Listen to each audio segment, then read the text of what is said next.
हमारे इस वीडियो पे शिवम पटेल जी पूछते हैं, सर मैंने ईएमआई बनाई थी, ईएमआई बन भी गई थी, लेकिन बिल ईएमआई बनाने के बाद भी उतना ही आया।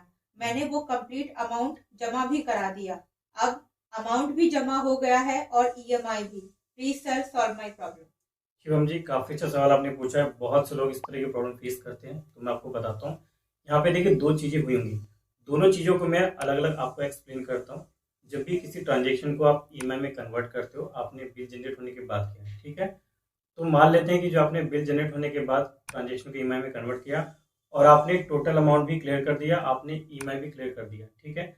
मान लेते हैं कि आपका ईएमआई बन भी गया होगा, ठीक है। तो इस केस में बैंक के पास आपका एक्स्ट्रा पैसा चला गया, तो आप टेंशन मत लीजिए। जैसे जैसे इसकी ईएमआई आएगी हर महीने, ईएमआई का अमाउंट आपके एक्स्ट्रा अमाउंट में से एवरी मंथ डिडक्ट होता रहेगा, जब तक कि बैंक के पास आपका एक्स्ट्रा अमाउंट होगा, ठीक है। अब दूसरा सिचुएशन देख लेते हैं। मान लेते हैं कि आपका ईएमआई नहीं बना, आपने ईएमआई कन्वर्ट करने की कोशिश करी, लेकिन वो पूरा बिल आपके पास दोबारा आ गया। तो आपने क्या किया, टोटल अमाउंट पे क्लियर कर दिया आपने, ठीक है। जो आपका बिल बना था आपने पूरा ही पे कर दिया।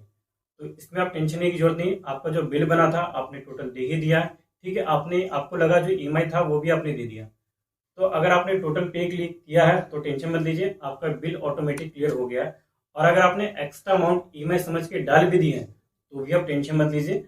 अगले महीने जो भी आप यूज करोगे, जो भी आपका ट्रांजेक्शन होगा, उस बिल में से आपका जो एक्स्ट्रा अमाउंट आपने पे किया एज ए ईएमआई के रूप में, वो ऑटोमेटिकली आपका एडजस्ट हो जाएगा। बाकी डिटेल में जानना हो तो ये वीडियो आप देख लीजिएगा, ईएमआई के ऊपर मैंने बनाई है, सारे डाउट्स आपके क्लियर हो जाएंगे।